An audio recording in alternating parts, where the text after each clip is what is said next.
Hey, it's Saturday, June 12, and we're stress testing the Multi-Plus and the battery pack. I got my 9,000 BTU and my 12,000 BTU air conditioner running, and they're on wide open right now. These things are tight. I was just checking temperature on things. Yeah, this 1/aught wires is kind of warm. So I'm glad we didn't go with anything thinner. We're pulling 112 amps.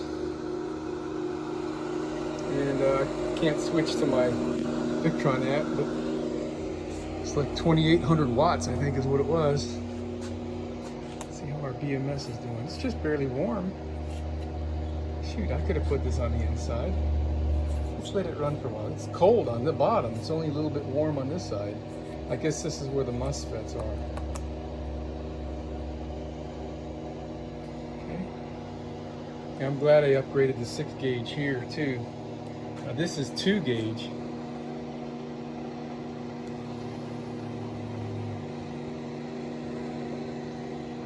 And it's not even, it's just a little warm. It's a little warm. So I'm never going to be running it this hard. I don't think I ever will anyway. Running 2 air conditioners off the battery pack. 116 amps. I mean, this is only going to last a couple hours. But it's a nice test. Let's see. Yeah, my AC wire is a little warm. I'm gonna have to double check. 2,800 watts. That's pretty much the limit for this. This is a long ass extension cord, man, going all the way over there to both ACs. Pretty cool. All right, that was an interesting test. We ran, this is 98 degrees on that terminal, 101, 102. This one down here, 110, 115. This is not so good, man. This breaker is hot. It must not be making good contact or something. I shut off the air conditioner, so now we're only pulling 3 amps. I'm not sure what that is. All these stayed cool.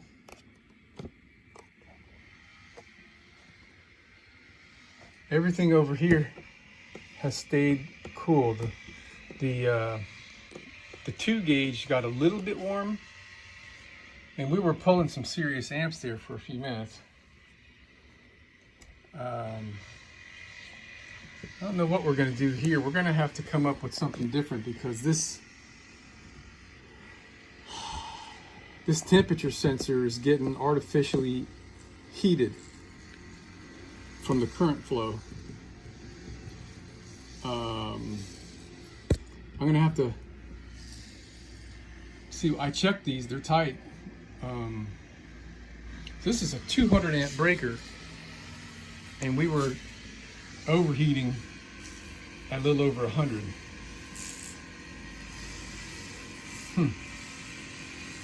That's interesting. I wonder what's going on with that. Well, I'll have to mount this temperature probe on a pigtail so that we're not picking up heat from this juncture. I'm not really sure what I'm going to do. I mean, everything else is working perfectly fine. The balancer is not doing anything that I could tell. The BMS was doing what it should do, although I'm going to replace this BMS. I want one that I could program the voltages. See, this is just warm. This is normal kind of warm right here. Let me see what the temperature is.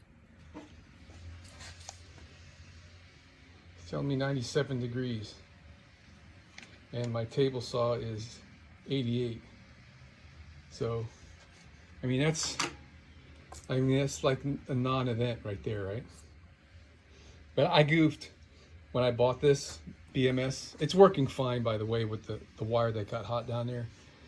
Well, I mean, it's passing current anyway. I thought I bought one that had built-in Bluetooth, but evidently the Chinese are pretty slick in their ability to not communicate well, because the ad indicated all that. In order to get Bluetooth, as best as I can tell anyway, you've got to get the device that's got the little plugs on the side where you can plug in the Bluetooth module.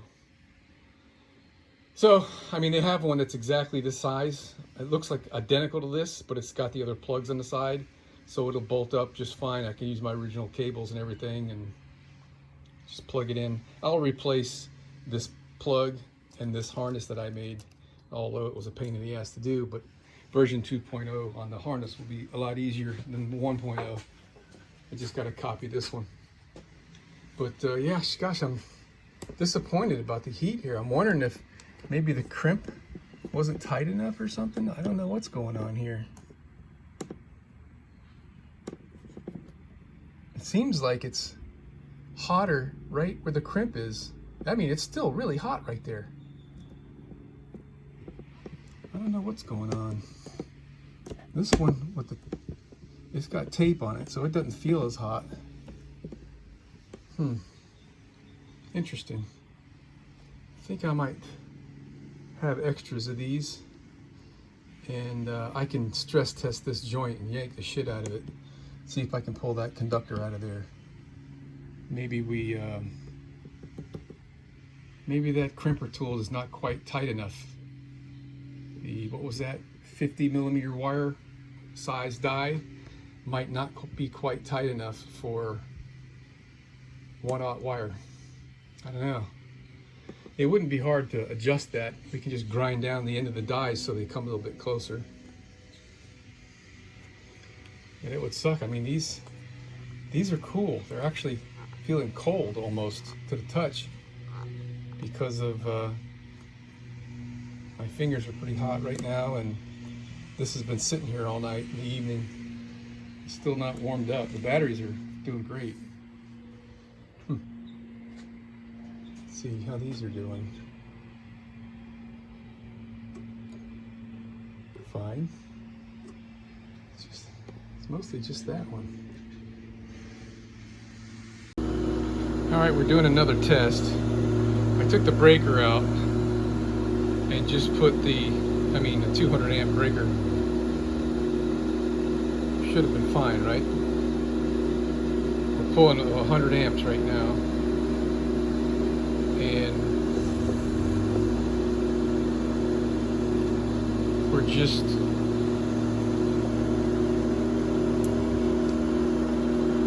I don't even know if it's really warm or it's because I'm touching it so much, but it ain't getting hot.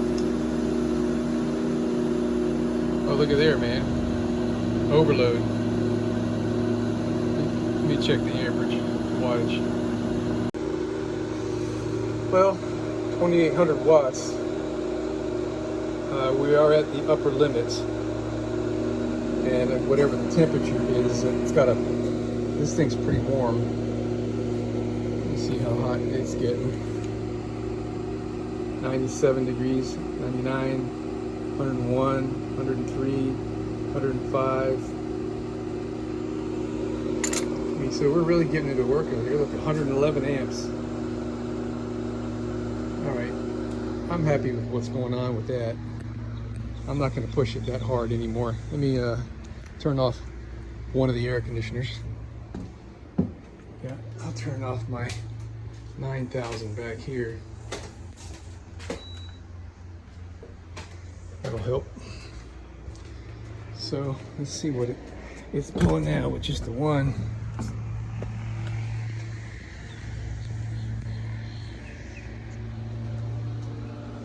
Okay, we're down to 63 amps. and it's probably going to go down a little bit because that little air conditioner, it has to go through its shutdown sequence. So it might, well, the 12,000 BTU might be ramping up to, oh, look, it did go down. All right, so this is a little bit warm, but it's warm at the connection. It's not warm at the crimp.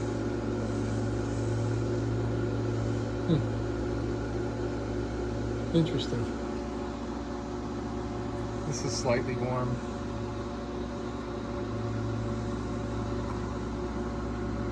Okay, we're all right. Wonder how long it'll say we can pull 60 amps off the battery. Let's take a look at that. Well, everything's working pretty good. I plugged the AC power in, and it took a couple minutes. And I programmed the inverter. I don't have my laptop here to read what's going on the inverter.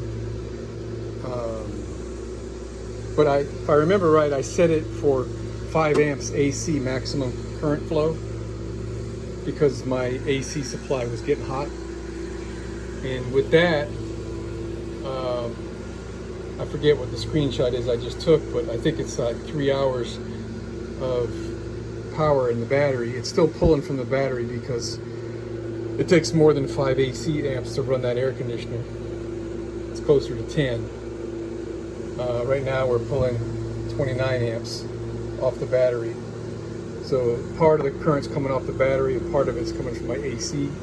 So everything is working like it's designed to work. I like it. I mean, I got to tinker around with all the settings and stuff, but everything's cool. The only thing I'm going to change is, I don't know what I'm going to do with this circuit breaker. I went and just ruined it. I tried to see if I could tighten up the nut a little bit, and I freaking stripped the stud. So it's pretty much toast, man. That's a shame. That thing was expensive. I think that was like 40 bucks, 45 bucks, and add shipping. And now I got another one coming just like it, the 120 amp breaker. That's going to go in the other hole for the solar charge. I think it'll be fine for that, but I'm really questioning that 200 amp one. I don't think that's going to cut it. I'm not sure what I'm going to do. I don't think I can use this, man.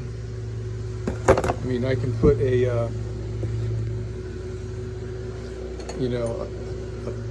taller nut so that we've got more threads pulling, but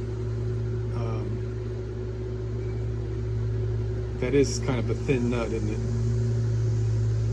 If I would have had a thicker, taller nut, like twice the size, it wouldn't have happened. So note to self on that. I mean, the connection, I think, was fine. I did not use any of that enhancer, connection and corrosion adhesive enhancer grease, and I'm looking here really close to see that the plastic, where'd you go?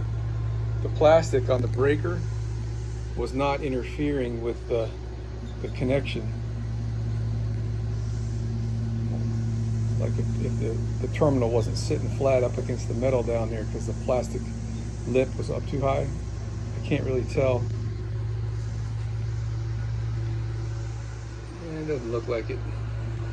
God, that sucks, man.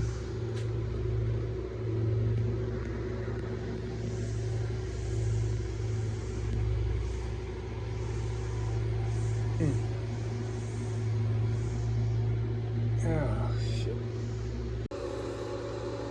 Okay, we're at equilibrium here. And again, this is probably the most current we'll ever pull out of this battery, because I have really no intentions on running the air conditioner off battery. So at 60 amps, you know, we've got no really noticeable warmth here at all. So that's all cool. It's all working out just fine. Our circuit breaker I don't know what's going to happen here. I ran the nut up and back on there a couple times, and then I ran a die on it to clean up threads. So, I mean, it looks okay. I mean, it looks okay, not great. But the last 1, 2, 3, 4, 5, or 6 or so threads are pretty much all right. So if I put a really deep nut on there, maybe I'll be okay. And very disappointed in this guy. It's 48 volt, 200 amps.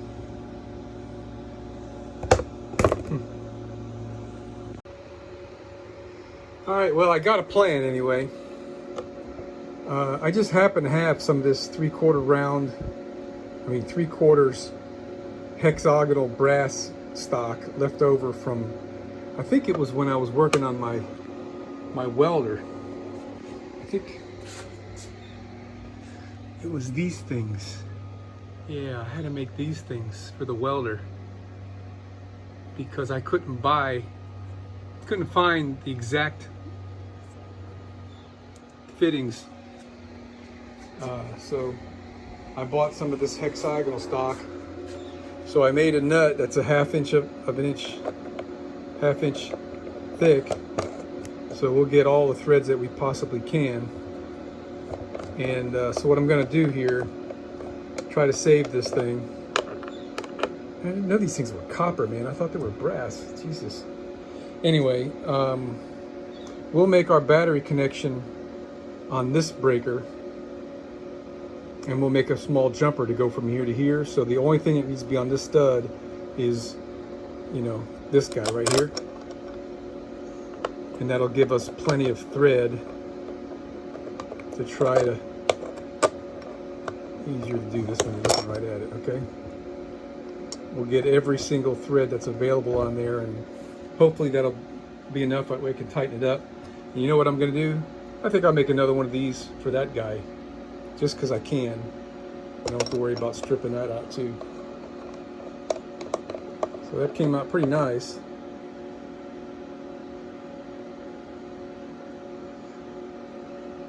There you have that anyway. We got brass nuts.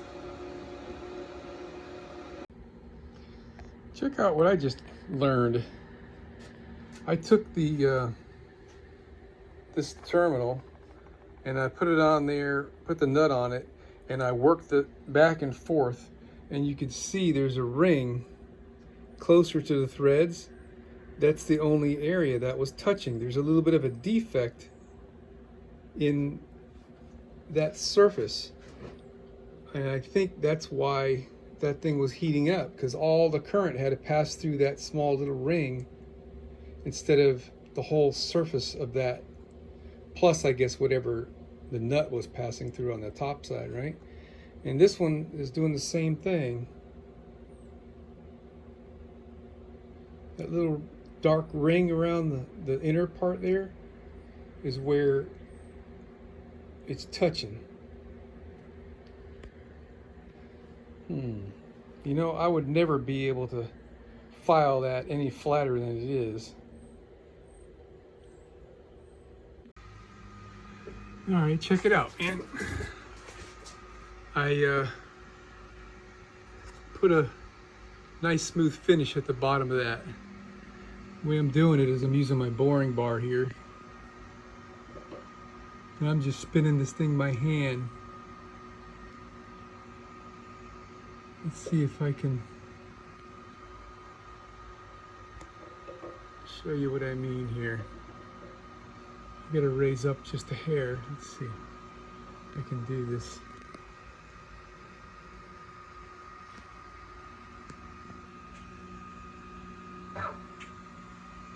Where'd you go?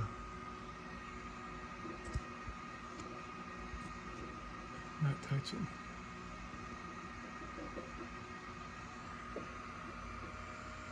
Always centered.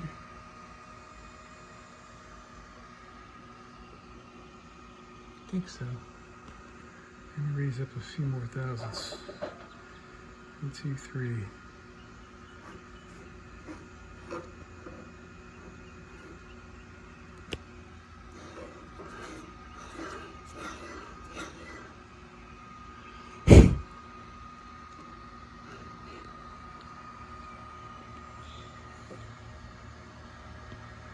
See how it's cutting?